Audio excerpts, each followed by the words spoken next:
Olá, tudo bem? Eu sou Tatiane Fuji, sou nutricionista, mestre e doutora em ciências pela Faculdade de Saúde Pública da USP e hoje estou aqui para falar com vocês a respeito da genômica nutricional e o seu papel na psiquiatria. Para esse momento, preparei então alguns tópicos para discutirmos a respeito do papel da nutrição na psiquiatria, a respeito dos fundamentos da genômica nutricional, incluindo os aspectos que envolvem a nutrigenética, a nutrigenômica e a epigenômica ou epigenética nutricional, e por fim algumas considerações finais. A nutrição na psiquiatria ela tem 5 principais objetivos. Primeiro é contribuir para diminuir o processo inflamatório.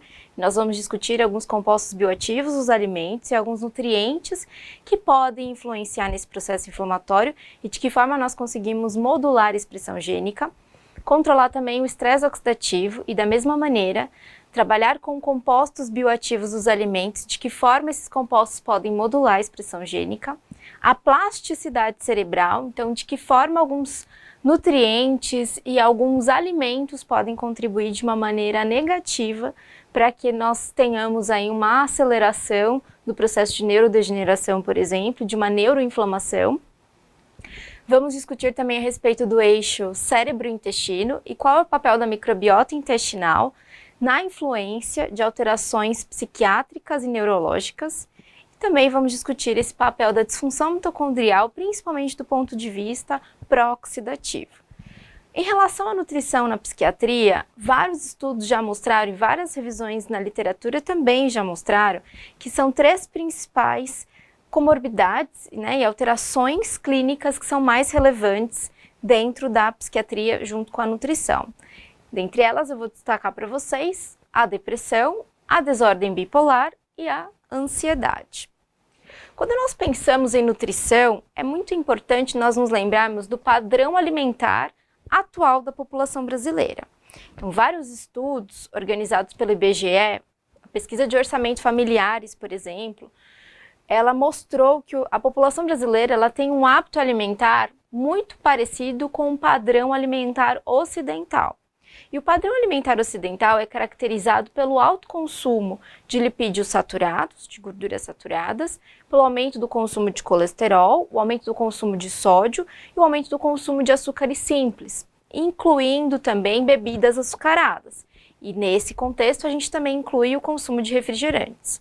Então é muito importante, aqui no slide vocês conseguem observar que o nosso padrão alimentar, ele é um padrão alimentar que em relação à qualidade, ele não é suficiente. Então a gente tem algumas medidas de mensurar a qualidade da dieta, o índice de qualidade da dieta, e nós sabemos que esse índice de qualidade da dieta na população brasileira, de uma forma geral, ele ainda é insatisfatório. Por outro lado, o consumo de frutas, de hortaliças, ele se mantém ao longo dos anos, mas ainda não atingiu quantidades suficientes que são preconizados por órgãos internacionais, então pelos guidelines internacionais e também brasileiros. E isso faz com que todo o processo pró-inflamatório esteja envolvido nessa neurodegeneração e em doenças psiquiátricas também, promovendo uma aceleração de todas essas vias metabólicas que nós vamos discutir. Os nutrientes compostos bioativos da dieta, eles são capazes de modular esse processo inflamatório, de modular o estresse oxidativo.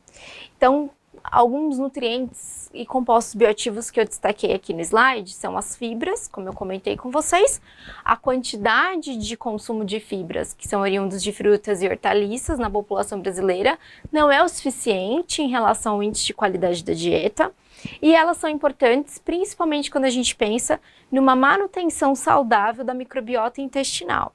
Então nós vamos discutir esse eixo cérebro-intestino e a importância de se manter um hábito intestinal saudável e frequente. Então tudo isso vai ser importante para que nós possamos entender a atuação da nutrição nesse contexto da psiquiatria. O consumo de ômega 9 também é muito importante, sendo um ácido graxo monoinsaturado.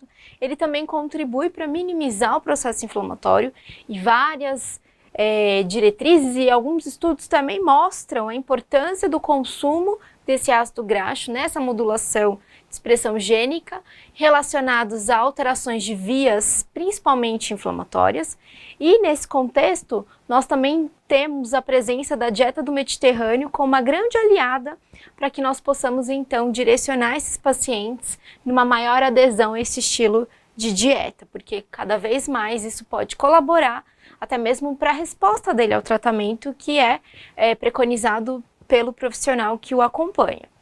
O resveratrol, que é um dos grandes responsáveis e um dos grandes representantes de compostos fenólicos, também pode atuar no processo antioxidante. Nós vamos desmembrar esses compostos bioativos na tentativa, então, de elucidar um pouco mais a função e a atuação desses principais compostos. E o ômega 3 também não poderia deixar de mencionar, porque os ácidos graxos poliinsaturados essenciais, né? A gente tem o ômega 3 e o ômega 6, mas aqui vários estudos apontam os benefícios do consumo de ômega 3. Então nós sabemos também que o consumo regular desses nutrientes podem colaborar para melhora da qualidade de vida desses pacientes em tratamento psiquiátrico. Os compostos bioativos, eles podem ser descritos como compostos extranutricionais que geralmente ocorrem em pequenas quantidades nos alimentos. Eles atuam na promoção da saúde humana e devem ser consumidos preferencialmente por meio de uma alimentação habitual, especialmente pelo consumo de frutas e hortaliças. Estão distribuídos em 3 grandes grupos: os polifenóis, os glicosinolatos e os carotenoides. Esses compostos bioativos, muitas vezes, eles não são biodisponíveis na quantidade necessária para ter um efeito funcional no organismo. Então, por mais que nós tenhamos compostos bioativos na dieta, muitas vezes, dependendo do paciente, nós precisamos trabalhar com alguns nutracêuticos, ou seja, isolar esses compostos bioativos em cápsulas, em sachês, para que o paciente ele tenha a exposição direta a esse composto. Então, a chance de ter uma biodisponibilidade aumentada é muito maior. E isso pode facilitar muitas vezes com que todo esse processo de neuroinflamação seja reduzido, de neurotoxicidade, pensando no estresse oxidativo, que também pode ser influenciado pela alimentação. Isso também pode ser minimizado com o consumo de nutracêuticos. Só que também vale a pena a gente lembrar que geralmente os pacientes psiquiátricos são pacientes polimedicados. Então, considerar a interação droga, nutracêutico, droga, nutriente também é muito importante. E aí, muitas vezes, o profissional ele precisa de algumas ferramentas para ter mais chance de acerto, para ter mais chance de êxito. Então, a genômica nutricional, que é o nosso próximo tópico, depois dos compostos bioativos, ela se torna uma grande aliada para que os profissionais, então, consigam compreender de que maneira essa resposta genotípica pode contribuir com a resposta fenotípica, ou seja, de que maneira a nossa constituição e a nossa herança genética contribui com as nossas reais necessidades nutricionais. Né? Então, será que eu tenho uma necessidade nutricional aumentada de ácido fólico?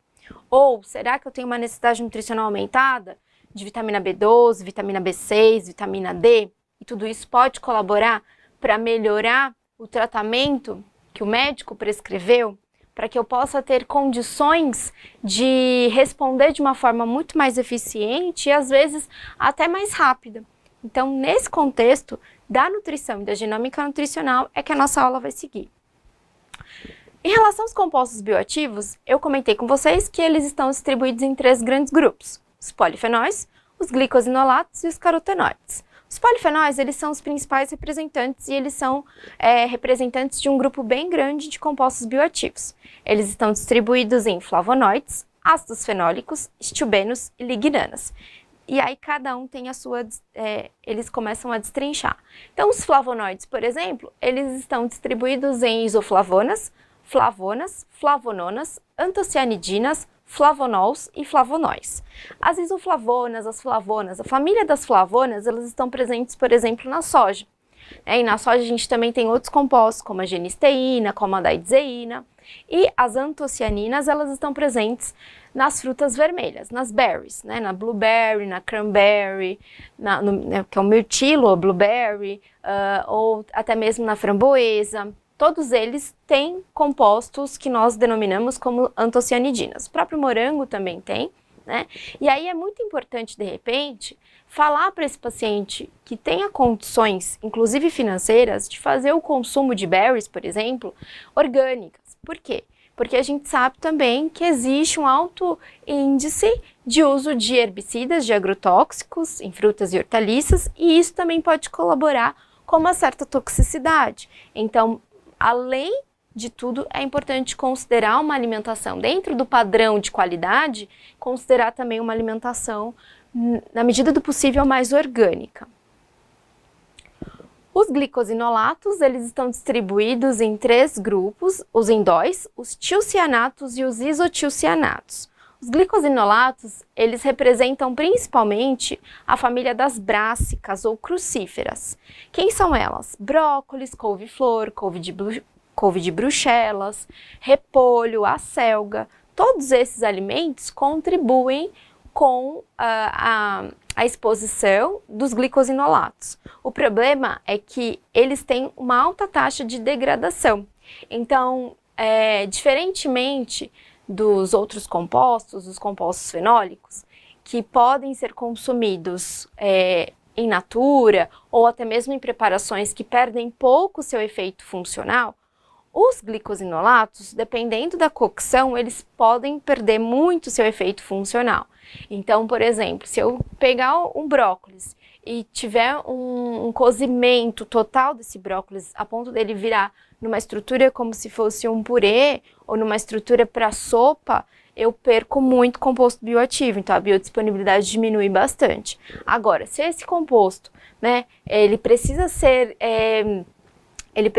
considerado e ele precisa estar biodisponível, esse alimento deve ter um tempo de cocção diferenciado. Então, esse alimento ele precisa estar al dente, por exemplo, para que então nós tenhamos ali o efeito funcional desses compostos bioativos. E por fim, os carotenoides, e os grandes representantes são os carotenos e as xantofilas. Então, presentes ali principalmente nos alimentos que são fontes de vitamina A. Então, dentro dessa diversidade de compostos bioativos, a grande principal diferença entre compostos bioativos e nutrientes é em relação à biodisponibilidade. Nós temos uma biodisponibilidade baixa desses compostos bioativos e em muitos estudos eles utilizam nutracêuticos na tentativa de compensar, então, o efeito funcional que o alimento em si, mesmo considerando o consumo diário, frequente, ele não consegue fornecer como um composto isolado. Então, dentro do cenário da nutrição, nós consideramos que houve uma evolução. Esse artigo, ele é mais antigo, ele é de 2003, mas ele é importante para nós resgatarmos alguns conceitos em relação à ciência da nutrição. Lá em 2003, quando esse artigo foi publicado, era muito comum que a nossa alimentação, nosso padrão alimentar, ele fosse visto e fosse preconizado nas recomendações nutricionais de acordo com a pirâmide alimentar. Então, todo o conhecimento, tudo que nós sabíamos de ciências nutricionais era baseado na relação da pirâmide, em que a base era um alto consumo de carboidratos, e aí você ia estreitando até chegar no topo, que seria o consumo de açúcares, o consumo de óleos, de guloseimas em si. O topo não mudou, mas a base de carboidratos teve algumas alterações, principalmente com a evolução e esse reconhecimento da importância da genômica nutricional. Depois de alguns anos, nós passamos a estudar os alimentos funcionais. E nós estudamos ainda os alimentos funcionais. Cada alimento possui uma propriedade funcional que se destaca, porque ele apresenta compostos bioativos e nutrientes importantes que podem auxiliar na manutenção da saúde. E na prevenção também. Nenhum alimento funcional e nenhum desses compostos bioativos, eles têm a estratégia ou têm o objetivo de curar. Nós pensamos na prevenção. E é por isso que a genômica nutricional se destaca, porque o conhecimento prévio pode contribuir bastante para a prevenção futura. E a dieta personalizada que nós conseguimos evidenciar hoje, e naquela época já o pessoal pensava que ia demorar muito, que ia ser algo muito futuro, mas hoje a gente já tem esse conhecimento e nós sabemos que a dieta personalizada ela é uma realidade que pode ser muito bem colocada para os nossos pacientes. Então essa dieta personalizada, ela ganhou hoje um nome, né? A ciência que estuda dieta personalizada é a genômica nutricional. Mas essa ciência, ela também obteve muito conhecimento da genética, né? Então, aqui eu destaco essa linha do tempo.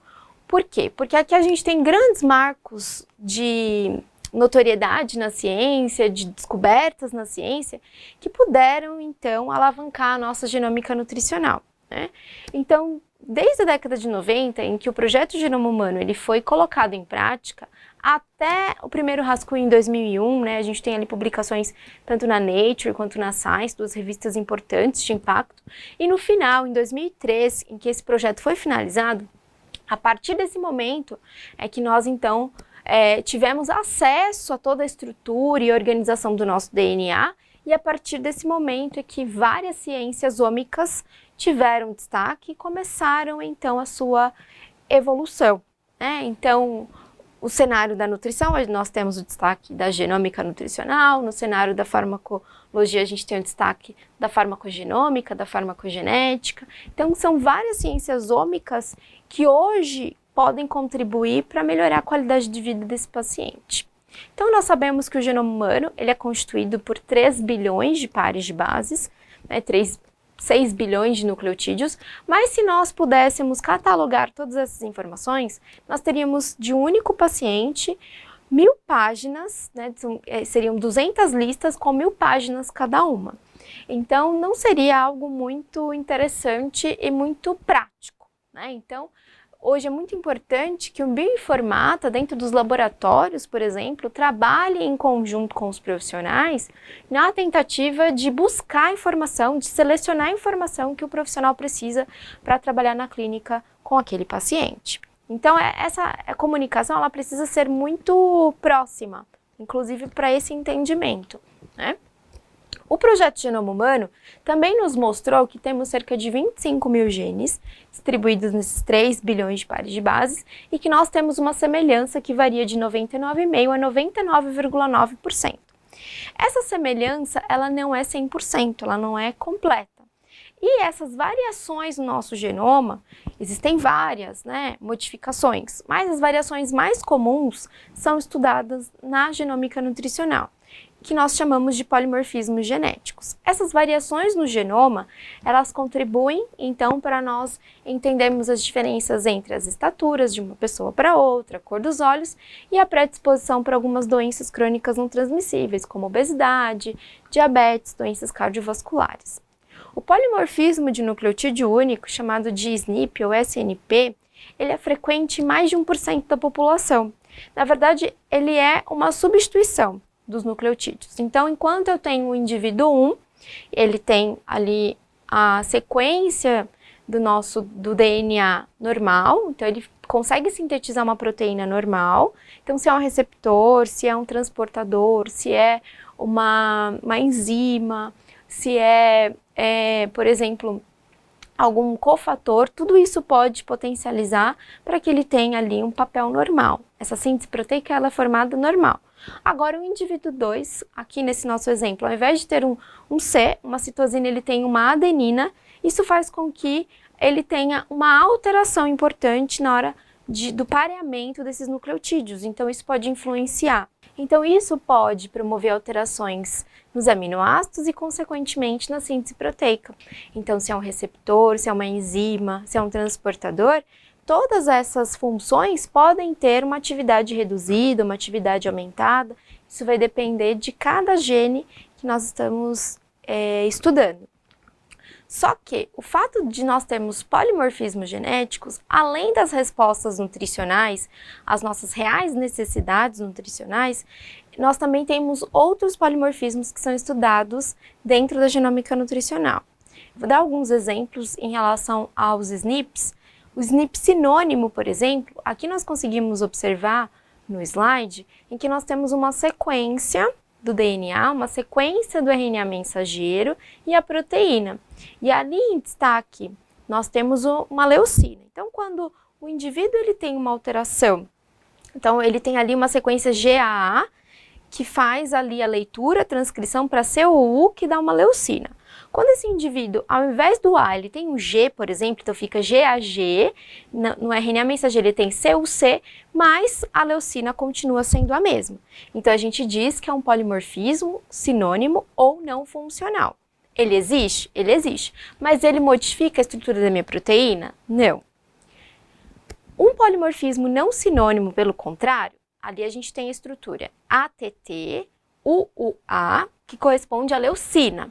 Mas se eu tiver uma troca de T por G, essa troca influencia no RNA mensageiro de A para C. Então fica UUC. Só que esse UUC é diferente de UUA. Ao invés de leucina, então, eu fabrico fenilalanina. Então, eu tenho um polimorfismo, ele é um polimorfismo que modificou o meu aminoácido e, portanto, é um polimorfismo funcional. Ele não é sinônimo, ele é funcional.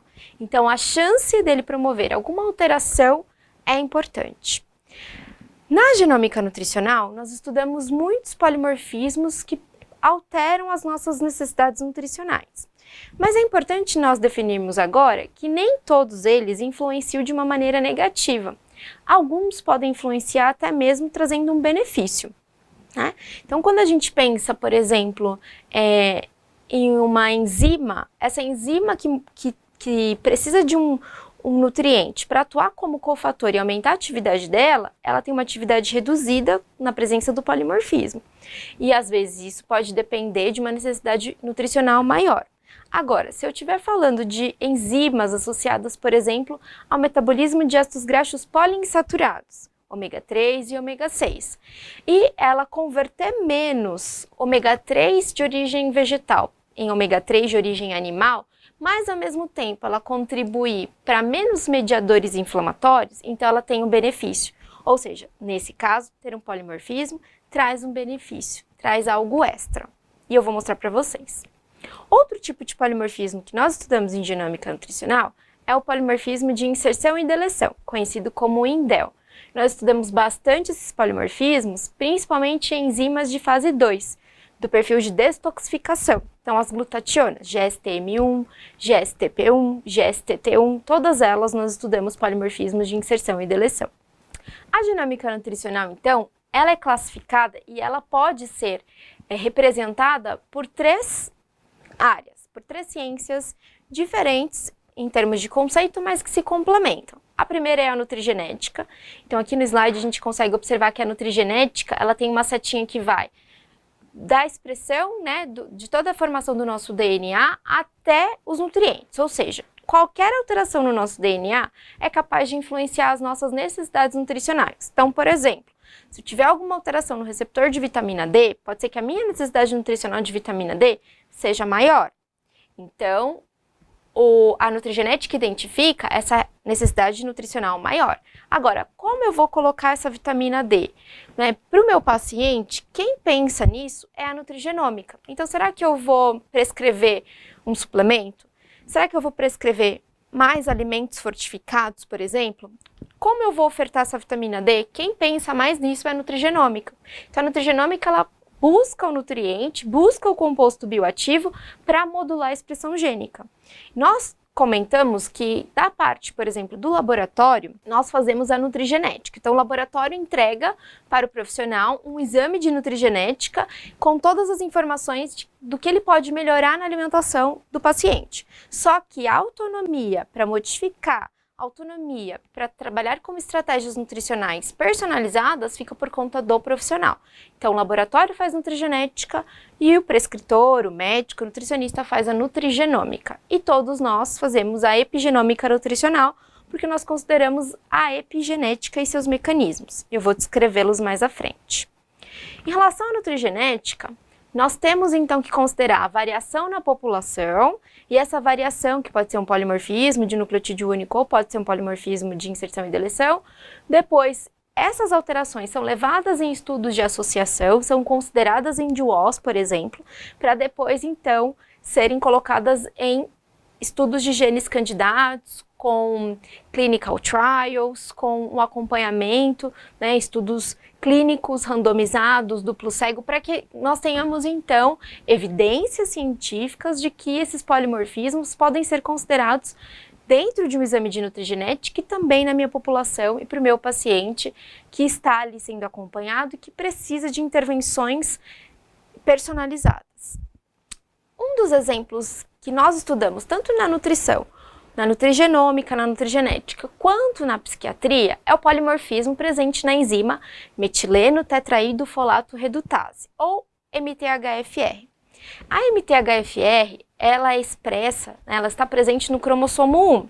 E aqui no slide, eu coloquei para vocês as duas variantes mais comuns. A 1298, A1298C, esse A representa a alteração do nucleotídeo, de A para C. Qual nucleotídeo? 1298. E a 677, metileno 677, assim como ela é conhecida, C e T. Esse C é a troca de uma citosina por uma timina no nucleotídeo 677.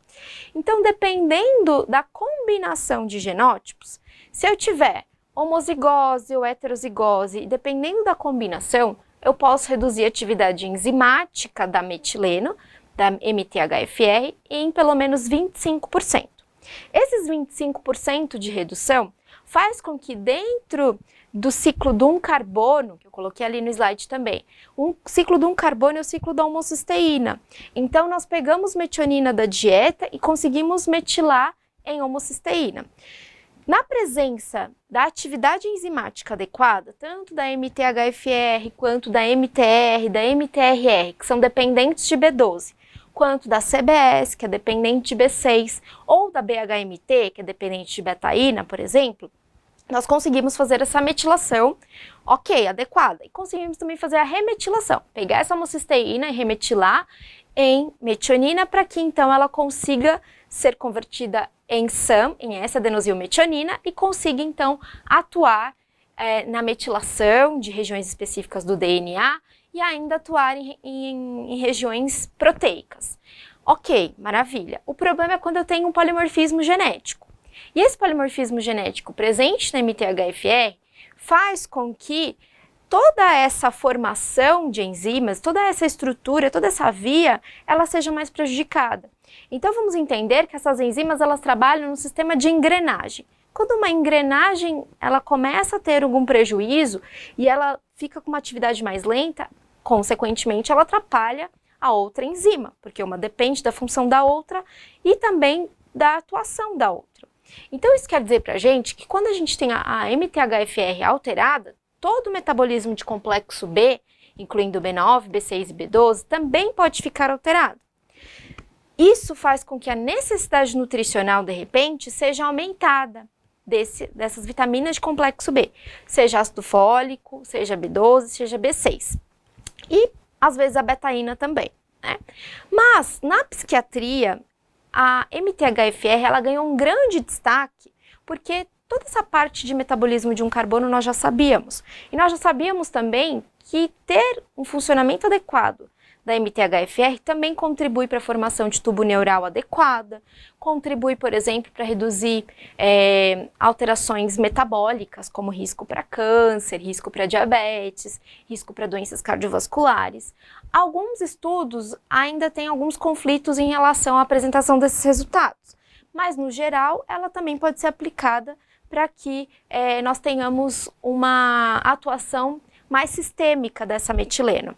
Mas, na psiquiatria, essa metileno, ela também pode ser utilizada por algumas enzimas e alguns cofatores que podem, então, promover a maior síntese de monoaminas. Então, de que forma isso acontece? A gente tem ali o metabolismo do folato e eu posso ter polimorfismos na MTHFR.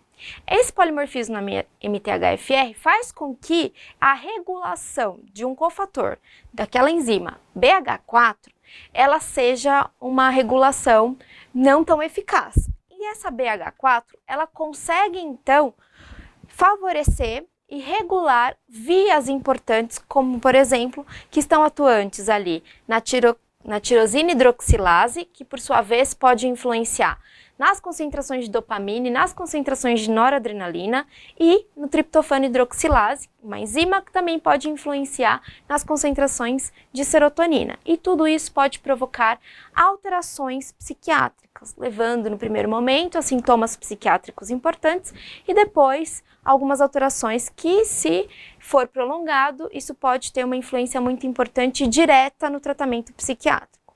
O fato é que, quando eu tenho um polimorfismo genético, se nós observarmos, vou voltar um slide rapidamente, se nós observarmos no slide, na parte esquerda desse slide, onde tem o metabolismo de folato, nós precisamos de folato, nós precisamos dessa conversão de hidrofolato, e depois nós precisamos de 5,10 metileno tetraidrofolato e depois de 5 metilfolato.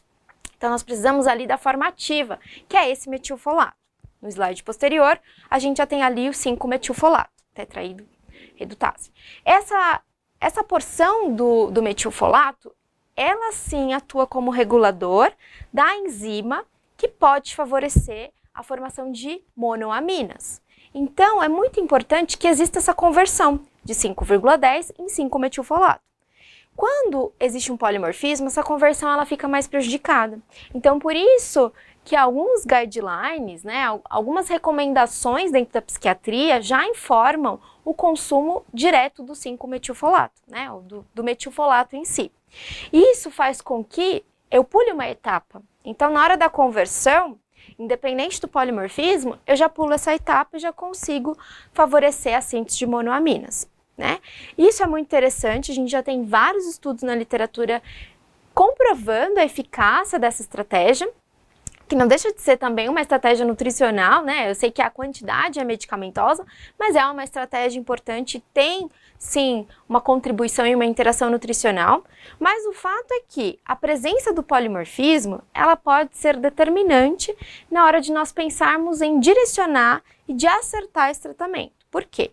Porque o polimorfismo requer essa conversão fica mais prejudicada na presença do polimorfismo, mas na ausência do polimorfismo, o consumo de ácido fólico, ele ainda consegue ser convertido.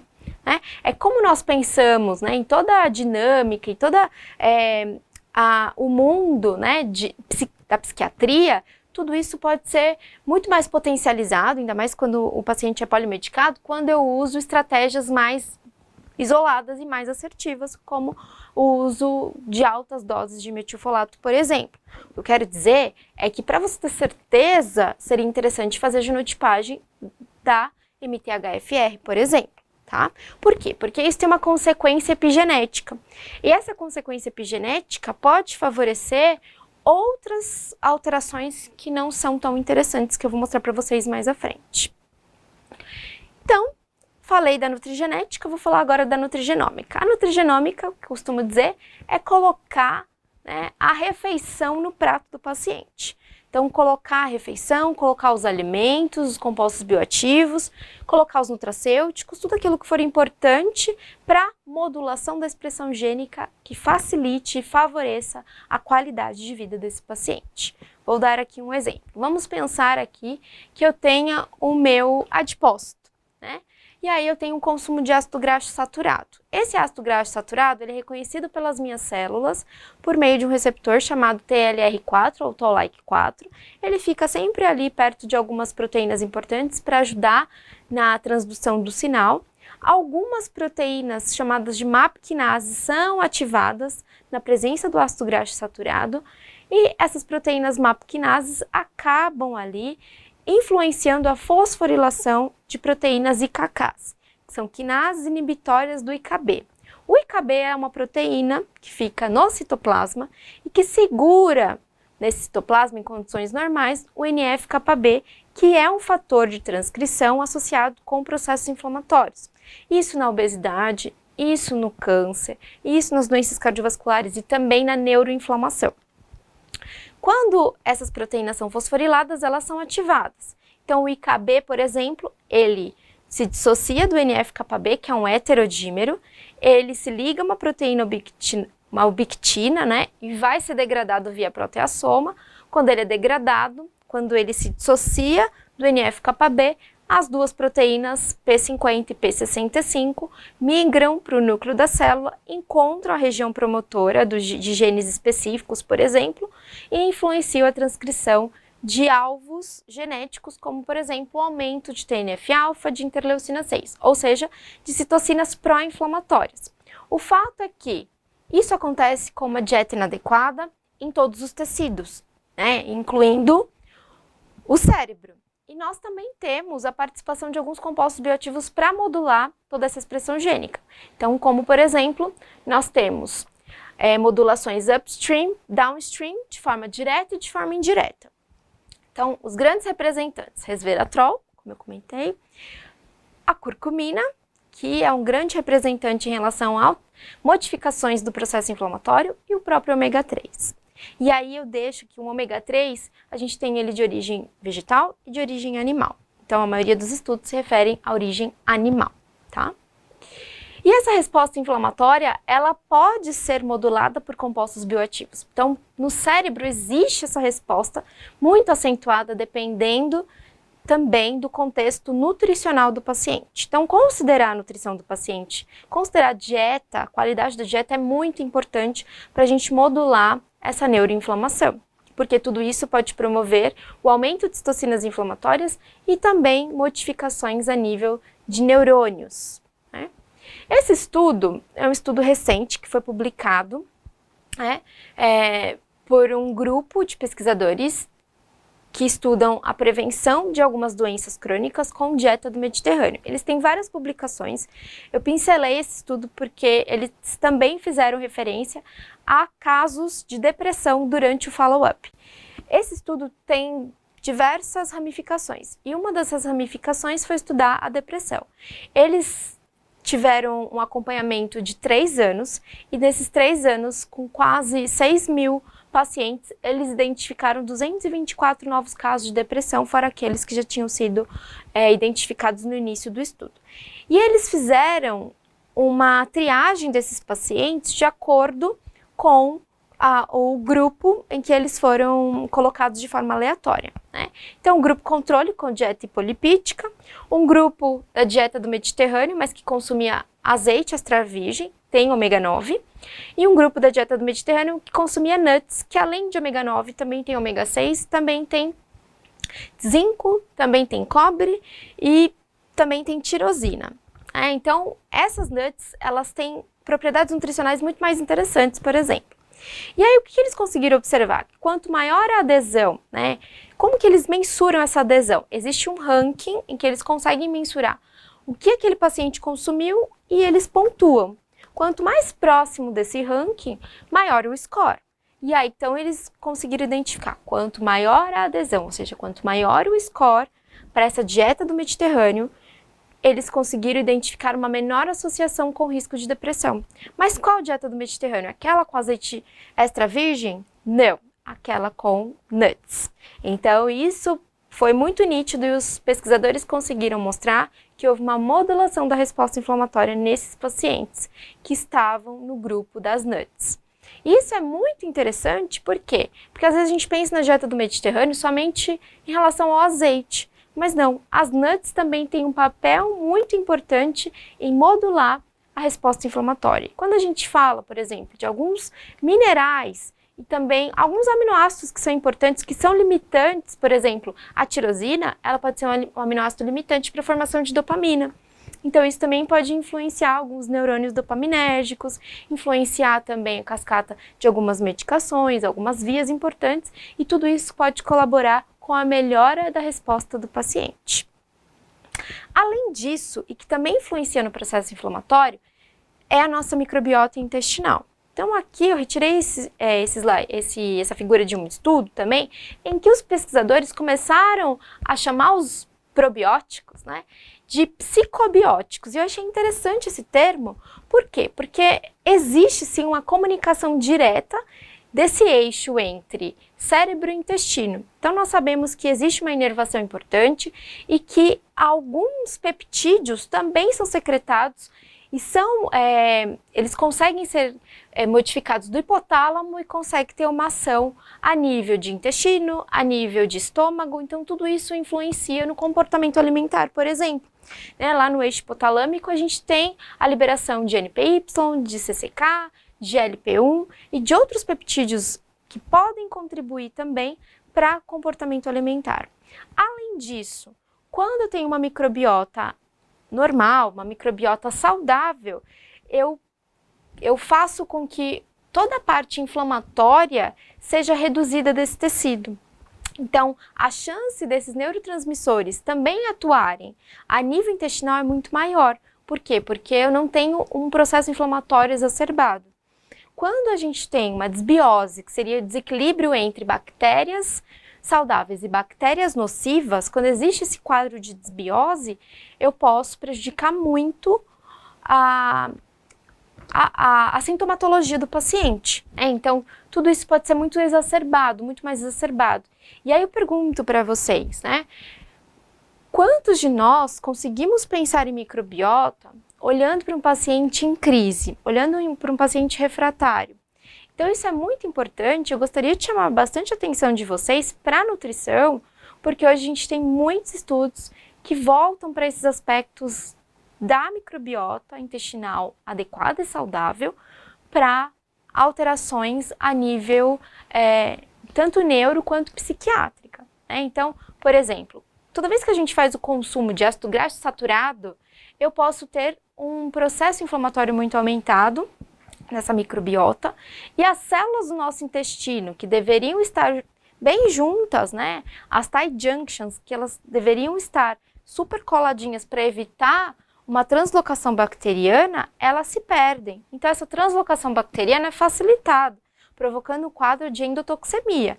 E essa endotoxemia, ela é extremamente pró-inflamatória, porque as bactérias nocivas, as bactérias patogênicas, geralmente elas têm na sua camada um LPS, um lipopolissacarídeo. E esse lipídio do LPS é um lipídio saturado, que influencia na cascata inflamatória que eu comentei em alguns slides anteriores. Então, tudo isso pode contribuir ainda mais para o processo de neuroinflamação. Algumas cepas que são importantes de se trabalhar, dependendo de cada sintoma ou de cada diagnóstico do paciente, são essas. Por exemplo, para oscilações de humor, lactobacillus raminosos. Depressão. Já tem estudos trabalhando com lactobacillus acidófilos, lactobacillus casei e bifidobacterium bifidum. O bifidobacterium bifidum, na verdade, ele nem tem a necessidade de suplementação, porque o consumo de frutas e hortaliças em si, a fermentação, já favorece a produção desses bifidobacterium. E para ansiedade, bifidobacterium longum. Então, nós temos alguns probióticos, que são esses micro-organismos, que podem atuar de uma maneira muito mais benéfica para os sintomas de depressão, de alterações do humor e para ansiedade. Esse eixo cérebro-intestino, ele é modificado em todo o tempo. Então, desde o nascimento até ali os primeiros dias de vida, o aleitamento materno, tudo isso vai contribuir para fortalecer essa microbiota. Então, às vezes, se eu trabalho com crianças, é importante saber como foi o aleitamento materno, como foi o parto, porque o parto pode dizer muito em relação à imunidade, em relação à exposição à microbiota vaginal da mãe, porque isso pode refletir nessa imunidade e também pode se refletir na possibilidade de ter mais desbiose. Então, se é uma criança que teve um parto cesáreo, que foi alimentada com fórmula infantil ou que teve qualquer alteração em relação à introdução alimentar precoce, consumo de leite de vaca, tudo isso pode influenciar na microbiota.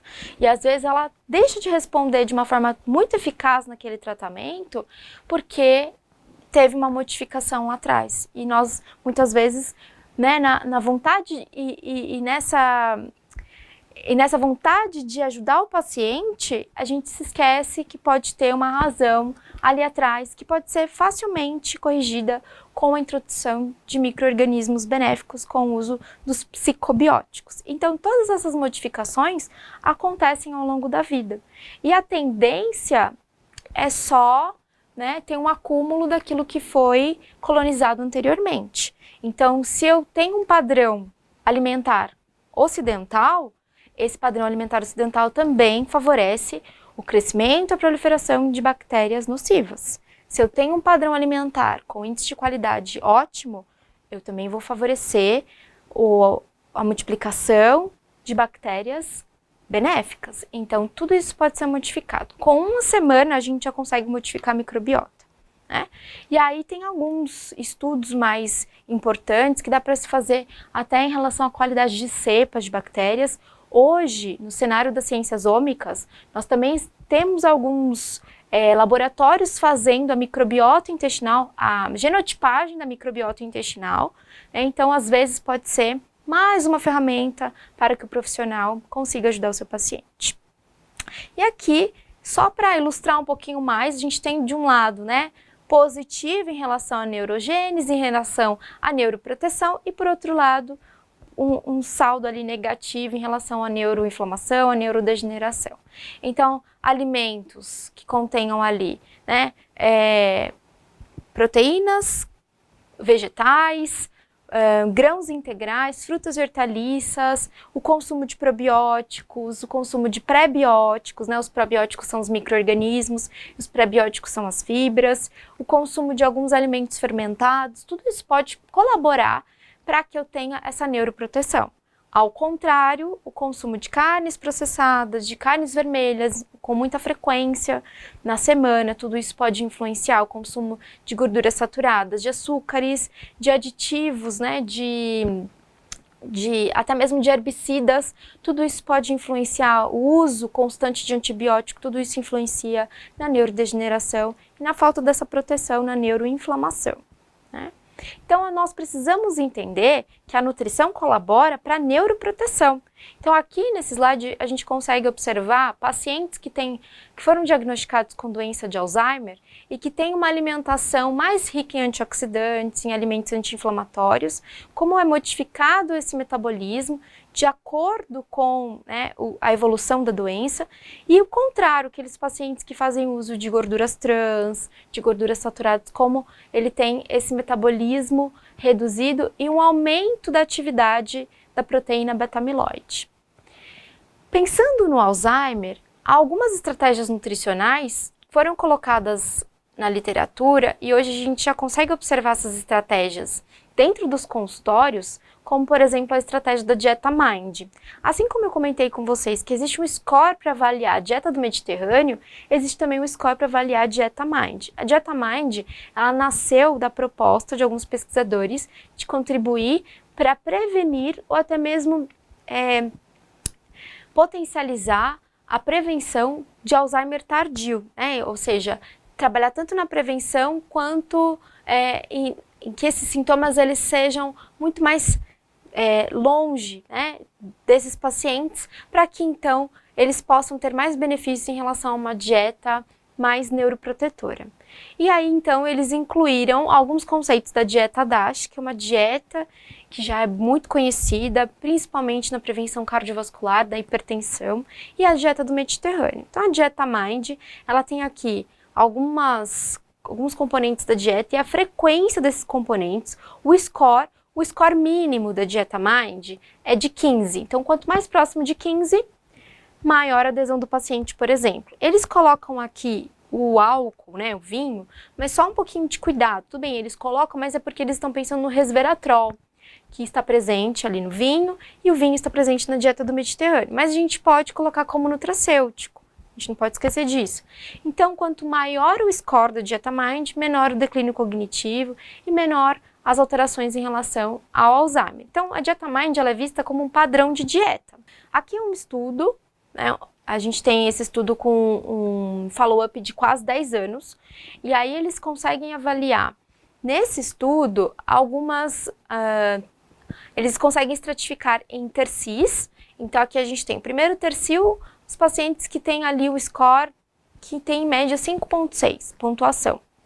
O segundo tercio, 7 pontuações, e o terceiro tercio, nem 10 pontuações.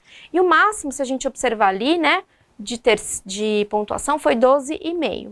Então ninguém conseguiu chegar ao 15. Mas o que eles conseguiram mostrar?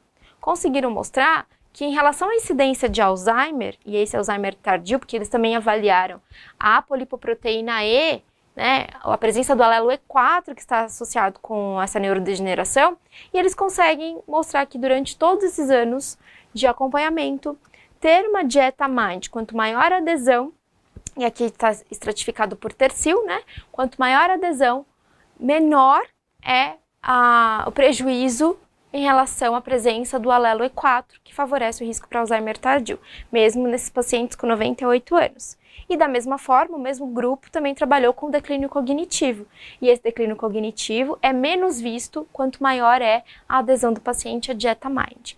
Ou seja, nós conseguimos sim ter estratégias e ferramentas para trabalhar com a nutrição dentro dos consultórios e aplicando todos esses conceitos nesses pacientes psiquiátricos e também pacientes que têm alguma neurodegeneração importante, né? Principalmente no início a gente consegue trabalhar muito mais, nessa evolução a gente tem um poder em relação à nutrição muito mais limitado.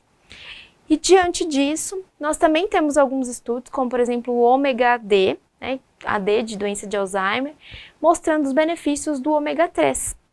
E aqui eu destaquei para vocês a via do ômega, para que nós então possamos entender que nessas enzimas delta 6 desaturase, elongase, delta 5 desaturase também pode ter polimorfismos genéticos.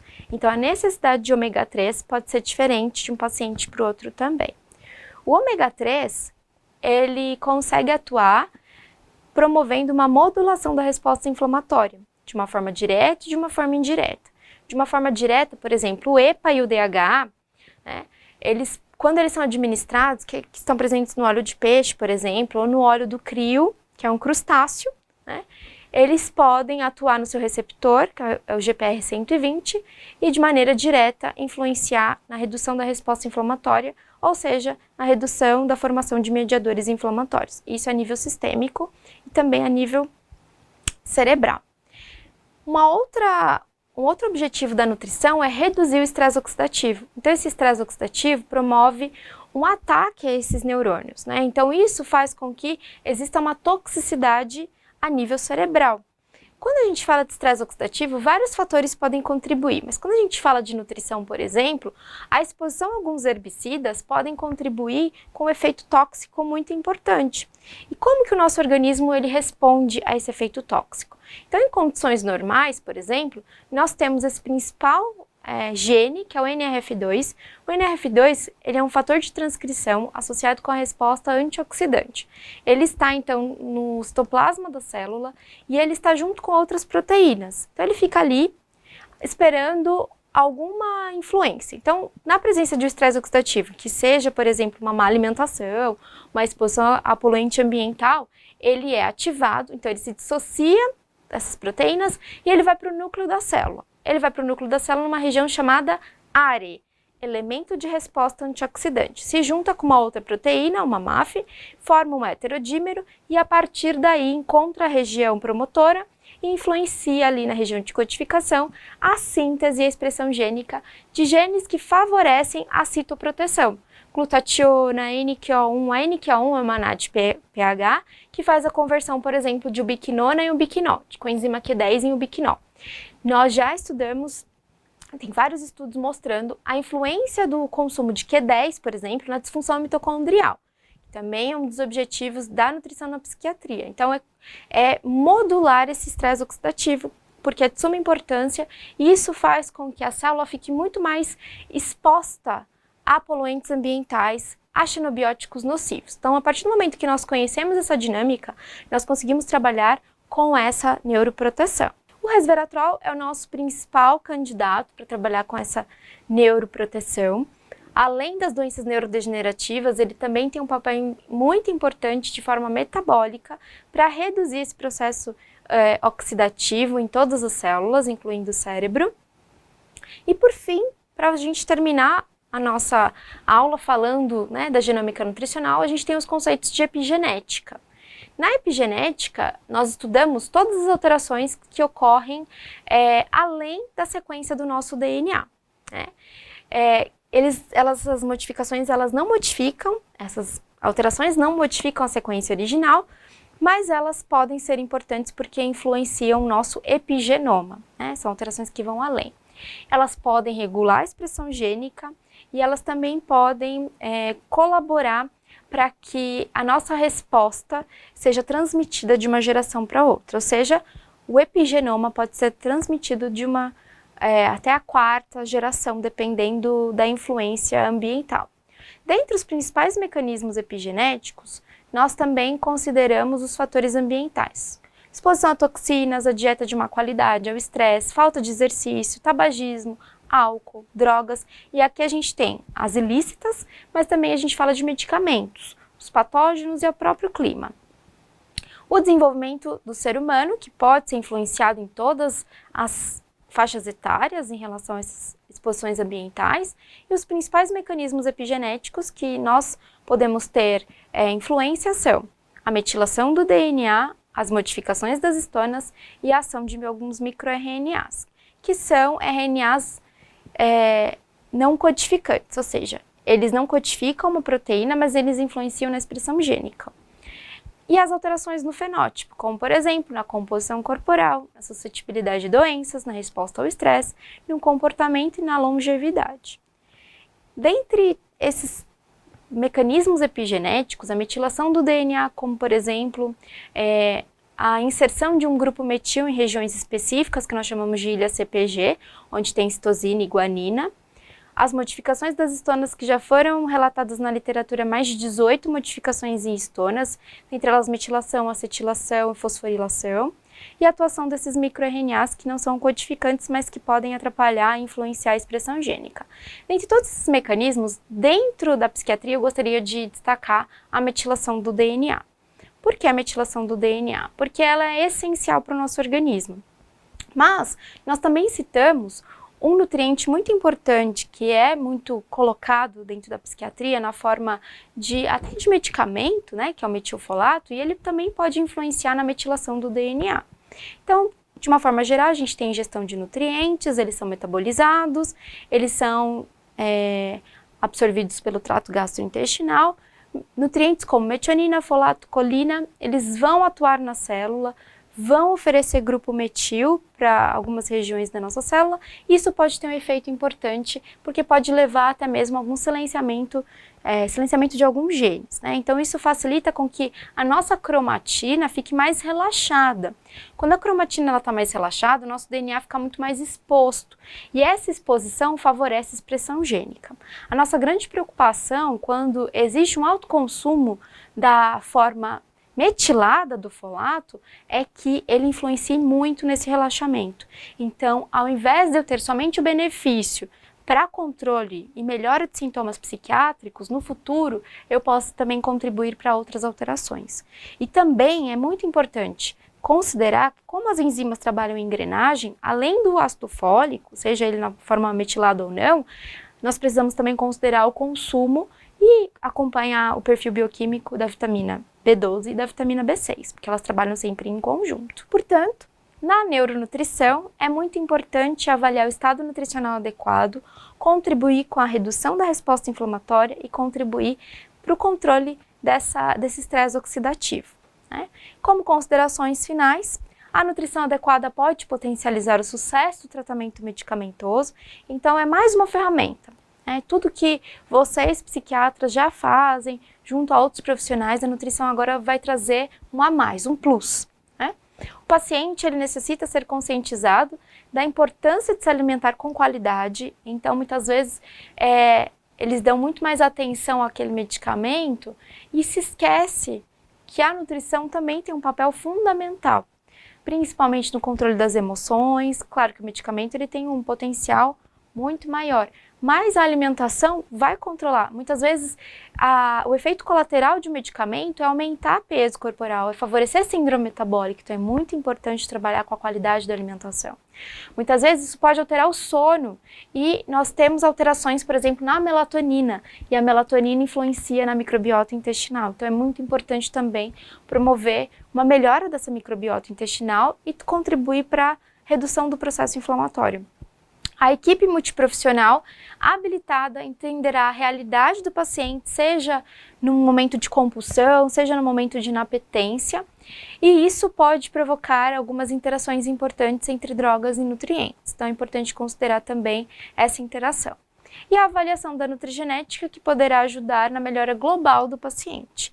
Esses são os principais benefícios de se considerar a nutrição e a nutrição personalizada dentro da conduta já realizada por vocês, psiquiatras. Era isso que eu tinha para falar. Muito obrigada pela atenção.